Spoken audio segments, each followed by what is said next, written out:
Capítulo 4. Al volver de las carreras el miércoles, Demelsa pensó que aquel había sido uno de los días más emocionantes de su existencia. No solo había visto los más soberbios caballos, sino que la invadió una emoción hasta entonces desconocida para ella, producida por el conocimiento de que había salvado al conde. Lo vio en el pequeño espacio que rodeaba el palco real y, de vez en cuando, en la ventana junto al rey. También pudo verlo en la sección en que se reunían los caballos antes de la salida, después de convencer a Natty, a pesar de su gran oposición inicial, a que cruzara la pista con ella. «¿Qué dirá el señorito Gerard?», preguntó Natty. «Si él se fija en nosotras, lo cual es bastante improbable, sé que comprenderá que no puedo resistir la tentación de ver los caballos de cerca». Deseaba, muy particularmente, ver a un caballo llamado Cardenio que correría con el caballo del señor Green. Sabía también que los apostadores favorecían a ambos caballos por encima del potro que el duque de York había inscrito en la carrera que él mismo patrocinaba, con un premio de 50 libras. La carrera fue de 2 millas y media y el potro de su Alteza Real fue el que ganó. Era un bayo de 3 años, hijo del caballo Elexon y de la yegua Sorcerer Boys, un aprendiz a quien Abbott pronosticó que sería un renombrado jockey en años venideros. Lo habían montado magistralmente. Cuando esa emoción pasó, llegó la famosa carrera Albany Stakes, donde el duque de York fue de nuevo el triunfador, con su ganador del derby, Moses. Moses había sido criado por él y era un bayo, pero aunque era un animal soberbio y Demelsa había estado esperando con ansiedad verlo, comprendió que de ninguna manera podía compararse con Crusader. Estaba segura de que el conde estaba ganando en todas las apuestas que hacía y cuando lo vio hablando con Gerard, tuvo la esperanza de que su hermano aprovechara sus conocimientos sobre caballos y carreras, antes de gastar su dinero con los apostadores. Natty la llevó a la parte más alejada de la sección de salida, tan retirada como era posible de la gente de sociedad que se apiñaba en la parte más cercana a las tribunas. Los caballeros que rodeaban al rey se veían muy elegantes tocados con sus altos sombreros de copa muy de moda en la época, pero Demelsa decidió que ninguno de ellos podía igualar no solo la elegancia del conde, sino su aristocrático porte tan natural en él. De nuevo Natty insistió en que debían marcharse en cuanto terminó la tercera carrera, y aunque Demelsa hubiera querido suplicarle que se quedaran un poco más, comprendía que era prudente no correr ningún riesgo. No había hablado con Gerard desde que el conde y su grupo llegaran a la casa y no podía menos que preguntarse por qué se había mostrado tan preocupado de que descubrieran su presencia, cuando los invitados del conde se estaban comportando con tanta corrección. No habían bebido en exceso, a pesar de que Demelsa sabía que era tradicional entre los jóvenes aristócratas de Saint James abusar de la bebida. Incluso, no hubo fiestas escandalosas, como las que sabía que tenían lugar siempre en la mayor parte de las casas durante la semana de las carreras. La noche anterior el conde había cenado fuera,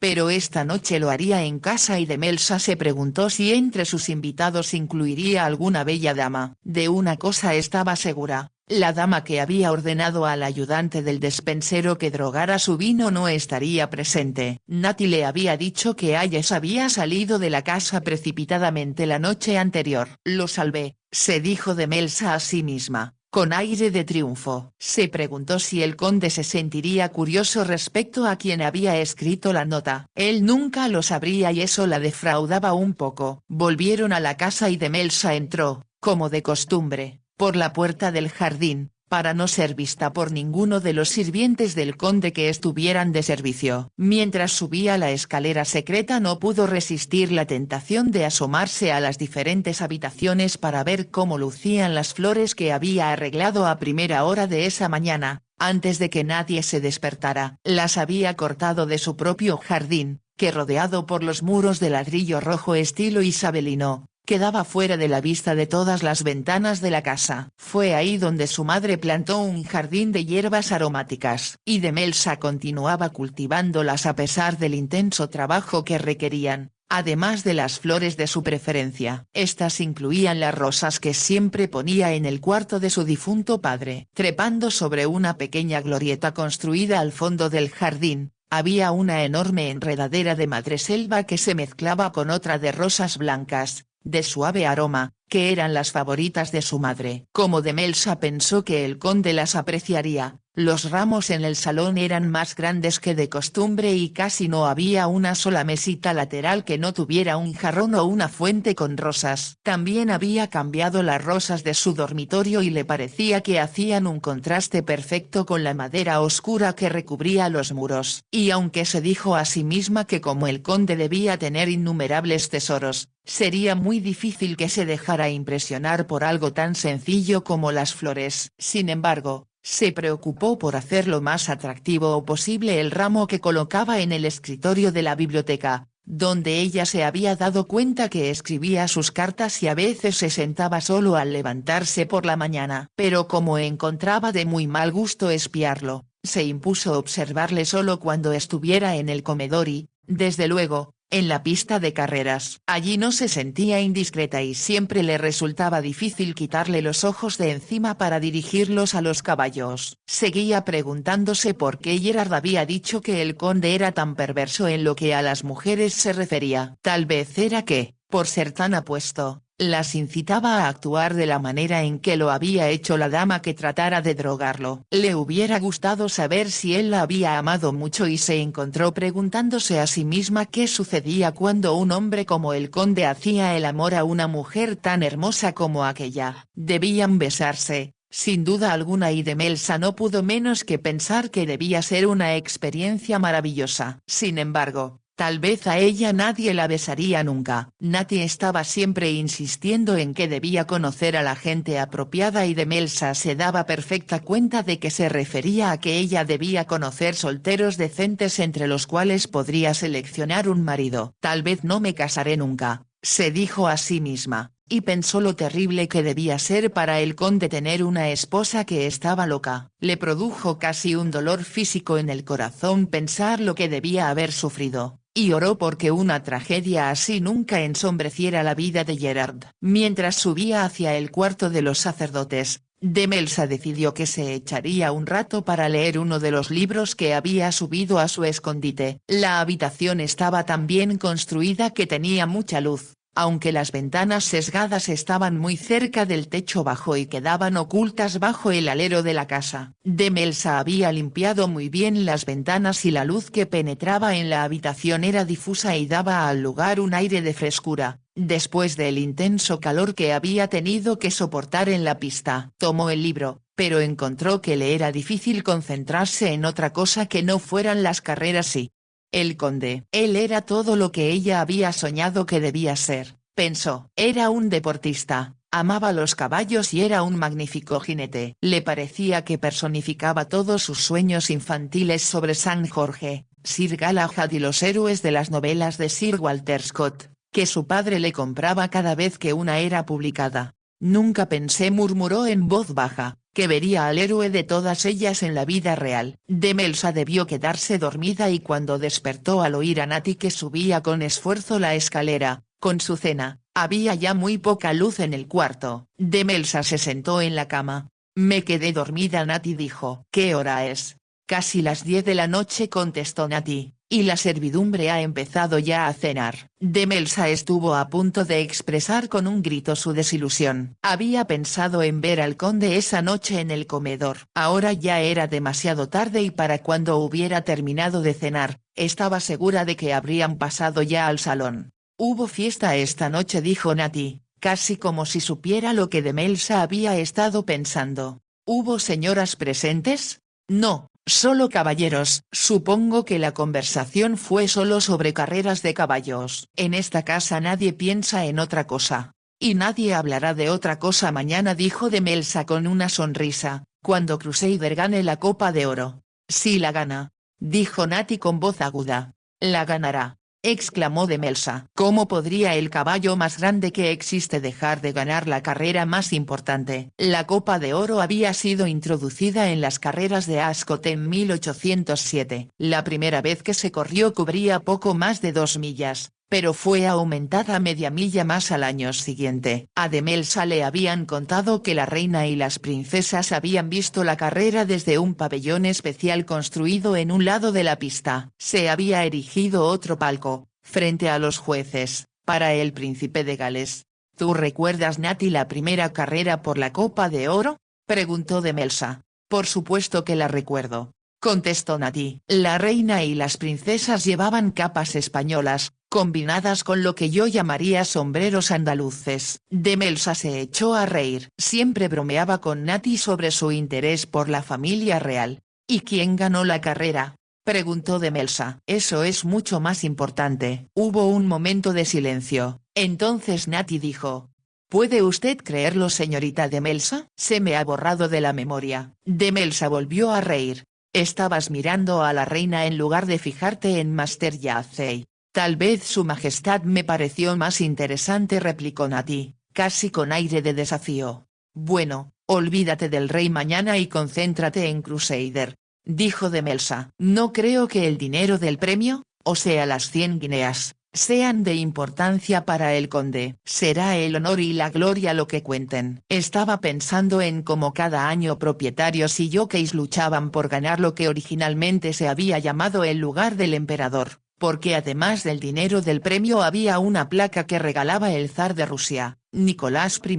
El padre de Demelsa siempre se había interesado en la Copa de Oro más que en cualquier otra carrera y le había contagiado su entusiasmo. La mente de Nati, sin embargo, continuaba concentrada en los personajes reales que había visto en el pasado y le estaba relatando cómo el rey Jorge III y su cortejo solían llegar a caballo. Cuando pareció darse cuenta de la hora que era ya, retiró la bandeja de Demelsa al mismo tiempo que se ponía de pie diciendo: ahora, a la cama, señorita Demelsa. Si no está cansada, debiera estarlo. Estaba muy cansada cuando llegué a casa, admitió Demelsa, pero ahora, como te he dicho, me siento muy bien. He estado durmiendo. Entonces, no desgaste sus ojos tratando de leer hasta la madrugada, le amonestó Nati. Ella estaba convencida de que la luz de las velas era demasiado tenue para leer y Demelsa lo había oído decir una y otra vez, durante todos los años de su crecimiento. Buenas noches, querida Nati, dijo, y no te preocupes por mí. Recuerda que quiero usar mañana mi mejor vestido. Ese era otro vestido de muselina blanca, pero era nuevo y, a diferencia de los otros, estaba adornado con lindas cintas que tanto a ella como a Nati les habían parecido carísimas cuando las compraron. Ya sola, Demelsa se desvistió, se puso su camisón y sobre él la bata blanca que tenía un pequeño cuello adornado con encaje. Cepilló su cabello como su madre le había enseñado a hacerlo, hasta que brillaba. Entonces, sintiéndose desvelada, tomó el libro y se obligó a sí misma a concentrarse en su lectura. Antes de hacerlo encendió 2 velas, lo cual Nati habría considerado, ojos o no, un despilfarro. Entonces, debido a que el libro había empezado a interesarle, se olvidó de todo lo demás hasta que, con sorpresa, escuchó que el reloj de las caballerizas daba las campanadas de la medianoche. Es hora ya de que me duerma, se dijo a sí misma, y cerró el libro para colocarlo con todo cuidado en su mesa de noche. Todo en el cuarto de los sacerdotes tenía que ponerse en su sitio, debido a que era un lugar muy pequeño. Al estirar los brazos por encima de su cabeza, sintiéndose un poco entumecida por el tiempo que había pasado sentada, Demelsa sintió el deseo repentino de respirar aire fresco. Una desventaja del cuarto era que no estaba muy bien ventilado y Demelsa se sintió ahogada y constreñida. Bajaré y permaneceré unos minutos de pie en la puerta del jardín, pensó. Respiraré profundamente y después volveré a subir. Ni siquiera Nati encontraría objeción a eso. Deslizó sus pies dentro de las suaves zapatillas de satén sin tacones, y comenzó a bajar la escalera en silencio. Se detuvo en el piso de arriba, llegó al primero y cuando se disponía a seguir bajando escuchó voces en el dormitorio rojo. Alguien estaba hablando con claridad, pero en un tono deliberadamente bajo y había algo siniestro en él, como si las palabras fueran siseadas. Sin darse cuenta, en realidad,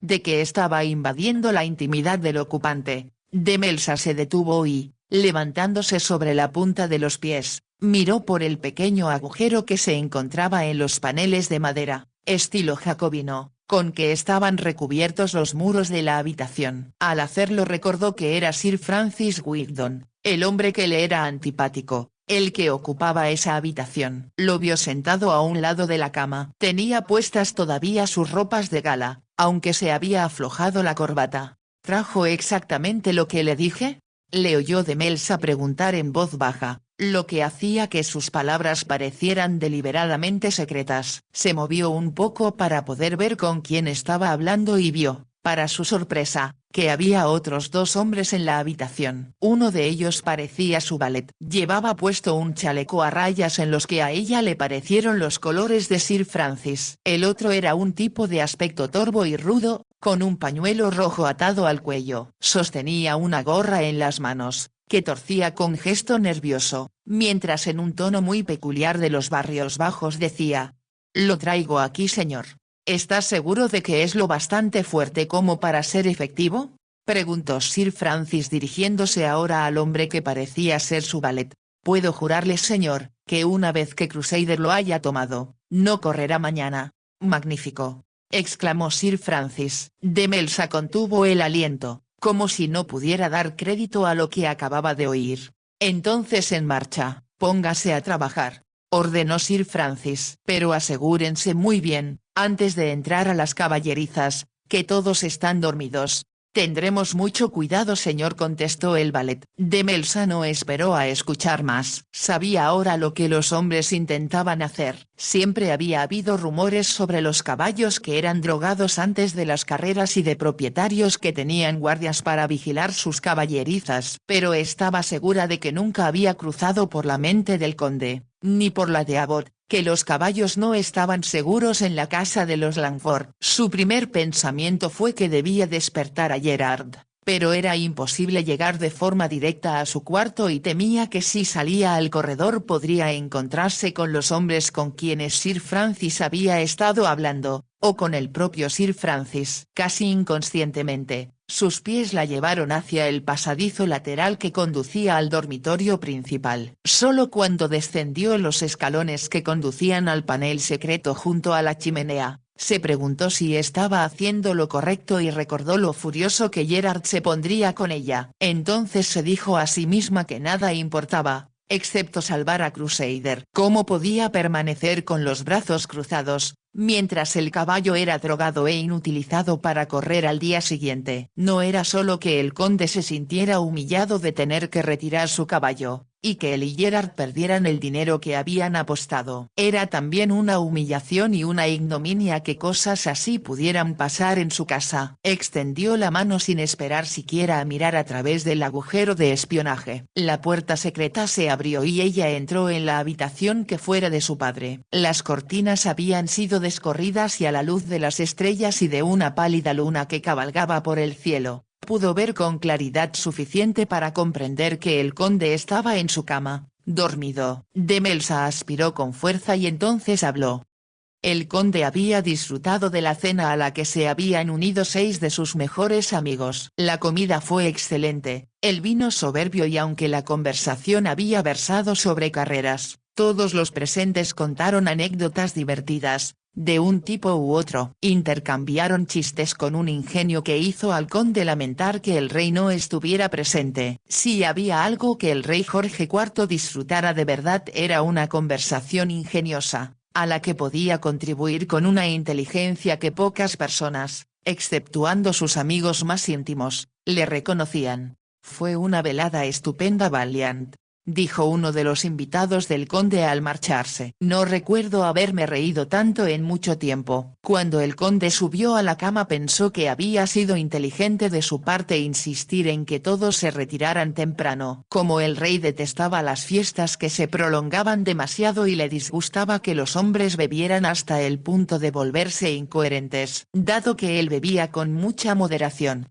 encontraba muy aburridos a los borrachos. Mientras se metía en la cama se hizo eco de los sentimientos de Lord Chirn, quien había dicho cuando subían juntos hacia sus respectivas habitaciones: «Es la mejor temporada que he pasado en Ascot, Valiant. No solo he ganado dinero sino que nunca había estado tan cómodo como aquí». En la paz y quietud de esta casa, duermo como un niño. Era lo que le sucedía también al conde. No había camareras ruidosas, ni lacayos silbadores que le despertaran por la mañana. El aire limpio que penetraba por las ventanas tenía el aroma de los pinos y las flores. Se quedó dormido casi tan pronto como puso la cabeza en la almohada. Entonces despertó, repentina y totalmente, como había aprendido a hacerlo durante su entrenamiento como soldado. Fue casi como si presintiera el peligro antes de escuchar una voz muy suave que decía: «Vaya a ver a Crusader, vaya a ver a Crusader». Se volvió hacia el lugar de donde venía el sonido y vio, con incredulidad, el fantasma de la Dama Blanca. Era la misma visión que había visto en la galería, al llegar a la casa. Y ahí estaba de nuevo de pie junto a la chimenea. Podía verla perfectamente a la clara luz que se filtraba por la ventana. «Vaya con Crusader, vaya ahora. Es urgente». El conde terminó de incorporarse y al hacerlo vio que la Dama Blanca había desaparecido. «Debo estar soñando», se dijo el conde a sí mismo. Pero estaba despierto y debido a la urgencia que había en la suave voz que le había hablado, comprendió que tenía que hacer lo que le habían dicho, aunque solo fuera para asegurarse de que todo el incidente no era efecto de su imaginación. Saltó de la cama, se puso una camisa y unos pantalones a toda prisa, se colocó la primera chaqueta que encontró en el guardarropa y metiendo los pies en unas zapatillas de suela suave, abrió la puerta y comenzó a caminar por el corredor. La casa estaba sumida en la oscuridad, exceptuando la vela de un candelabro que se había dejado encendida en el vestíbulo. El conde lo tomó y con la luz que se desprendía de la vela se deslizó por un pasillo que sabían muy bien que conducía a las caballerizas. Solo cuando llegó a una puerta lateral, que había frente a la sección de la cocina, puso la vela sobre una mesa, corrió los cerrojos y salió. Al sentir la frescura de la noche en la cara, se dijo a sí mismo que estaba siendo un tonto al prestar atención a lo que sin duda alguna debió haber sido un sueño y nada más. No obstante, si como esperaba, encontraba a Crusader sano y salvo, volvería a su cama y nadie se enteraría nunca de que había tenido alucinaciones, o como pudiera llamarse aquello. Supongo que el vino era más fuerte de lo que yo pensaba y como tenía sed bebí demasiado, decidió el conde. Al mismo tiempo, la Dama Blanca le había parecido muy real. Si era un fantasma. ¿Hablaban los fantasmas? Pensó que lamentablemente era muy ignorante sobre el tema. Entonces, al dar la vuelta a los laureles, demasiado frondosos y crecidos, vio las caballerizas por primera vez. Y vio además algo que se movía frente a él. Instintivamente se quedó inmóvil. Una vez más pensó que estaba imaginando cosas, hasta que el movimiento se repitió. Ahora comprendió que era una mano, y una mano debía pertenecer a una persona. Esperó. Unos segundos más tarde vio a dos hombres que se movían de manera lenta y furtiva, lo que evidenciaba claramente que no era nada bueno lo que iban a hacer. Era indiscutible que se dirigían hacia la entrada de las caballerizas. Se mantenían pegados a la pared del edificio, protegidos por la sombra de este, y el conde comprendió que la advertencia de la Dama Blanca había llegado justo a tiempo. Recordó ahora que su palafrenero había mencionado que la cerradura de la caballeriza principal estaba rota. El conde casi no había puesto atención en aquellos momentos, porque no le pareció que tuviera importancia. Los palafreneros sin duda alguna dormirían sobre las caballerizas, como siempre. Además, como sus planes habían sido cambiados en el último momento, era improbable que alguno de los villanos que se movían en el ambiente de las carreras de caballo supiera dónde se hospedaba. El hombre que iba delante abrió la puerta. Cuando los dos desaparecieron en el interior, el conde se apresuró. Sus zapatillas no producían ruido alguno en las baldosas del patio. Cuando entró en la caballeriza como un torbellino, los dos tipos se encontraban frente al cubículo de Crusader, moviendo la puerta de hierro. Sin pensarlo dos veces dio un golpe en la barbilla al primer hombre que se volvió, arrojándolo al suelo. El otro individuo, más corpulento y agresivo, se lanzó sobre él, pero el conde había aprendido el arte del boxeo de los más grandes pugilistas profesionales de su generación, el caballero Jackson y su socio Mendoza. No fue una pelea desleal, porque su oponente estaba fuera de combate, inconsciente, en cosa de segundos. Fue entonces cuando el conde gritó y los palafreneros llegaron corriendo, con Baxter, su caballerizo mayor, y el viejo Abbott registraron a los hombres que se hallaban inconscientes y encontraron la droga con la que intentaban inutilizar a Crusader. Cuando Baxter la colocó en la palma de la mano y la extendió hacia el conde dijo: «Le pido disculpas milord, debí haber dejado a alguien de guardia con los caballos. Pero yo pensé que aquí no había ningún peligro. Hemos aprendido una lección que no olvidaremos en el futuro». Baxter, dijo el conde, «a mí me gustaría saber quién pagó a estos tipos». Al decir eso, Abbott, que sostenía una linterna por encima del más pequeño de los dos hombres, lanzó una exclamación. «¿Qué pasa?», preguntó el conde. «He visto a este hombre antes milord, vino a las caballerizas varias veces y dijo que estaba viviendo en la casa». «¿Viviendo en la casa?», preguntó el conde con voz aguda. «Sí milord, me dijo que los caballos le interesaban mucho, sobre todo Crusader». «¿Quién es él?», preguntó el conde.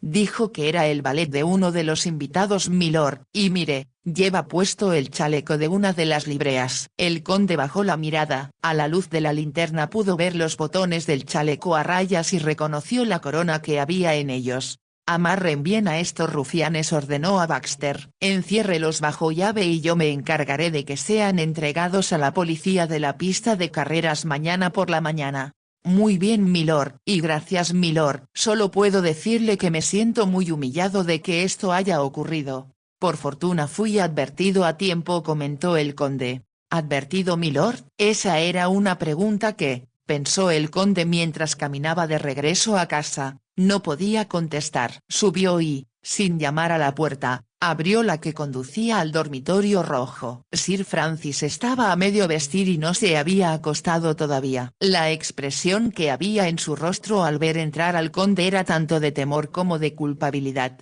«Le doy exactamente 10 minutos para salir de esta casa», dijo el conde con voz cortante. «¿Qué significa?», empezó Sir Francis, solo para ser interrumpido por el conde. «Si es usted inteligente, hará bien en salir del país. Sus cómplices sin duda alguna lo delatarán a la policía y ésta no tardará mucho en emitir una orden de arresto». Sir Francis guardó silencio. Por un momento el conde estuvo tentado de darle un golpe, pero entonces decidió que eso no sería digno de él. 10 minutos.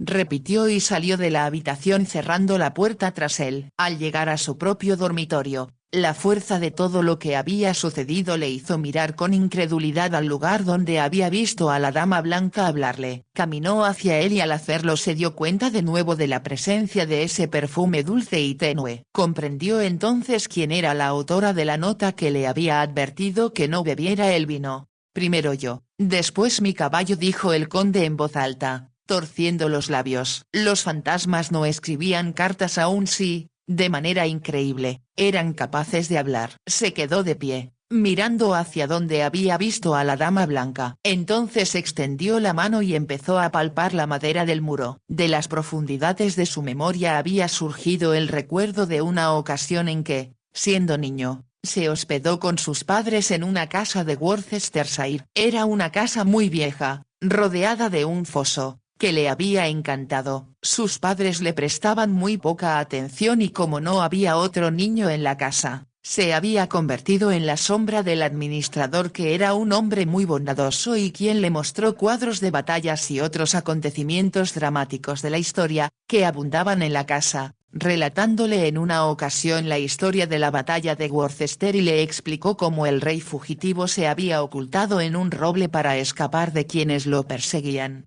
«Algunos de sus seguidores se ocultaron aquí, en esta casa», continuó el administrador. Entonces le había enseñado el pasadizo secreto donde los realistas permanecieron ocultos, escapando así de los soldados de Cromwell. Para llegar al pasadizo, recordó el conde, había un panel que se abría en la pared, lo bastante ancho para permitir a un hombre pasar por él. Le pareció que el administrador había presionado un cierto lugar, en el tallado de la madera, y recordaba que sus dedos habían estado palpando un momento el muro, buscándolo. Y recordó su emoción cuando el panel se deslizó. Ahora sus propios dedos estaban palpando entre las hojas, las ramas, las mazorcas de maíz, exquisitamente talladas, y después entre las flores. Estaba empezando a pensar que su búsqueda era inútil, cuando encontró lo que buscaba. Al presionar una parte del tallado, una puerta se abrió en el panel que cubría el muro y vio, sorprendido,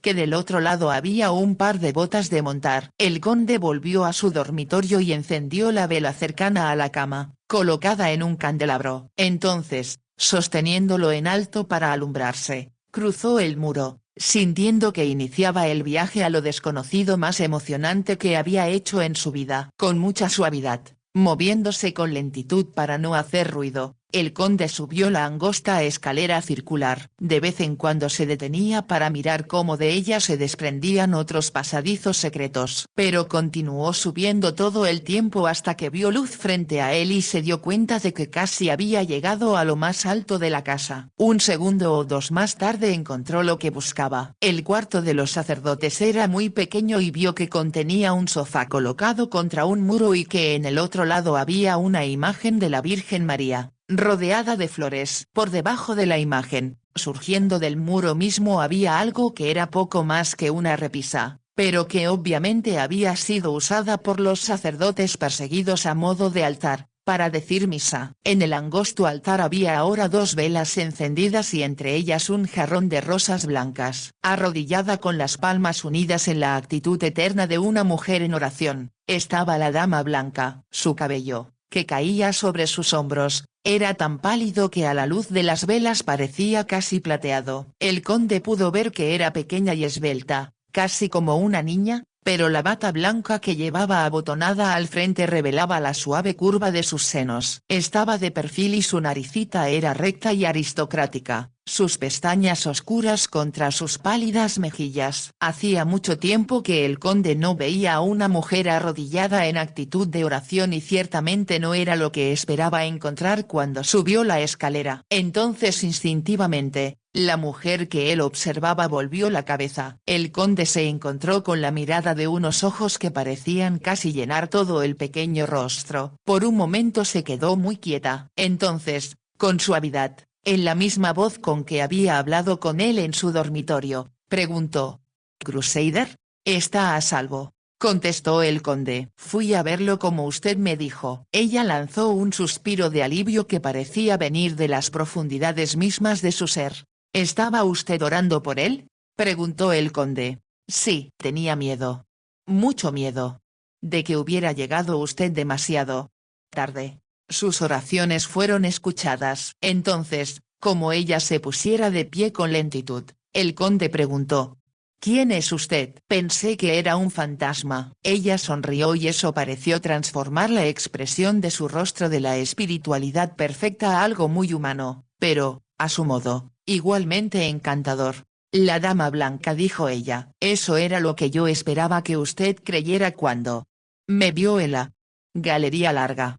«¿Por qué? ¿Por qué tiene que ocultarse?», preguntó el conde. Tuvo la extraña sensación de que había entrado a otro mundo. A pesar de la sonrisa de la muchacha y de que estaban hablando, él sentía que ella no era real, sino tan etérea como el fantasma que pretendía ser. «¿Qué ha sucedido con Crusader?», contestó ella, como si sus pensamientos siguieran puestos en el caballo. «Había dos hombres tratando de drogarlo», contestó el conde. «Los golpeé». «Todavía están inconscientes». «Yo esperaba que hiciera eso». No había la menor duda de la admiración que había en sus extraños ojos, que le parecían al conde de un tono casi púrpura, aunque se sentía seguro de que debía estar equivocado. Ella bajó la mirada hacia la mano de él y lanzó una exclamación: «¿Está usted sangrando?». Por primera vez se dio cuenta el conde que se había roto la piel de los nudillos con la fuerza con que había golpeado primero al valet y después al otro hombre, mucho más fornido, que no había caído al primer golpe.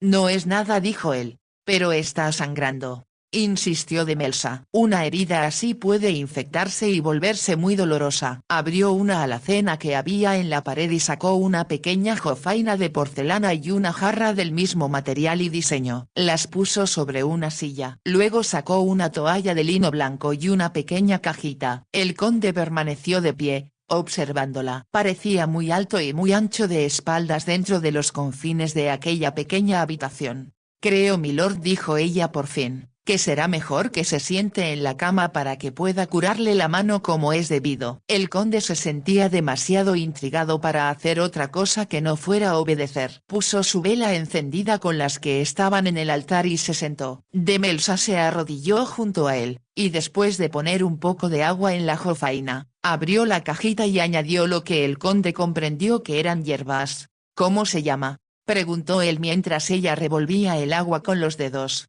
De Melsa, ese es un nombre de Cornual. Sí, mi madre venía de esa parte del país, como yo, por supuesto, exclamó ella. Me había olvidado que Trebarnon es un nombre de Cornual. Pero debí haberlo adivinado. ¿Es usted hermana de Gerard Langston? Ella asintió, mientras tomaba la mano de él entre las suyas y la introducía en el agua fría, lavándola con cuidado. Él se preguntó si otra mujer lo habría tocado de manera tan impersonal como ella. De Melsa parecía inconsciente totalmente a él como hombre, en tanto él se sentía intensamente consciente de ella como mujer. ¿Cultiva hierbas en el pequeño jardín que está rodeado por muros de ladrillo rojo?, preguntó el conde. Sí, era el jardín de hierbas de mamá. Él lanzó una exclamación repentina. Madreselva. Ella levantó la mirada sorprendida hacia el conde y este dijo: el aroma que usted usa. Y que me ha tenido tan desconcertado.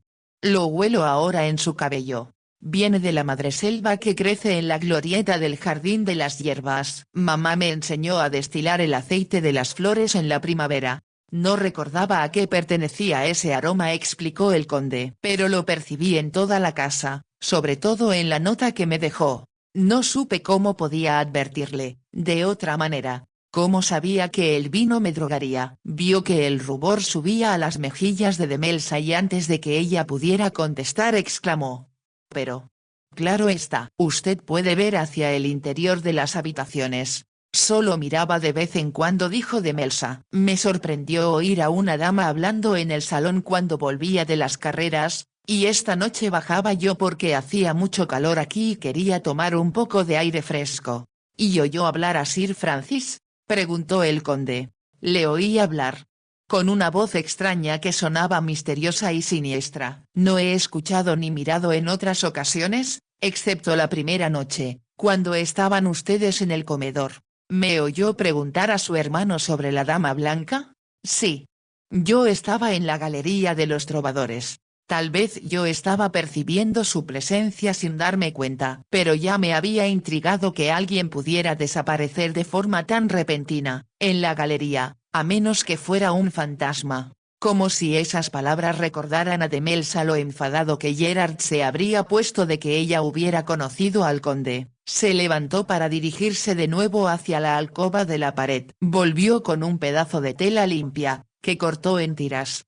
Voy a ponerle esta tela alrededor de la mano para protegerle la herida, dijo ella, y entonces, por favor, olvídese de que me ha visto. ¿Por qué?, preguntó el conde. Porque Gerard me hizo prometer que no entrara en la casa mientras usted estuviera aquí. Si no lo hacía así, dijo que tendría que mandarme lejos de aquí. Pero no tenía ningún lugar a donde ir. ¿Sabe usted por qué su hermano se mostró tan insistente sobre esto?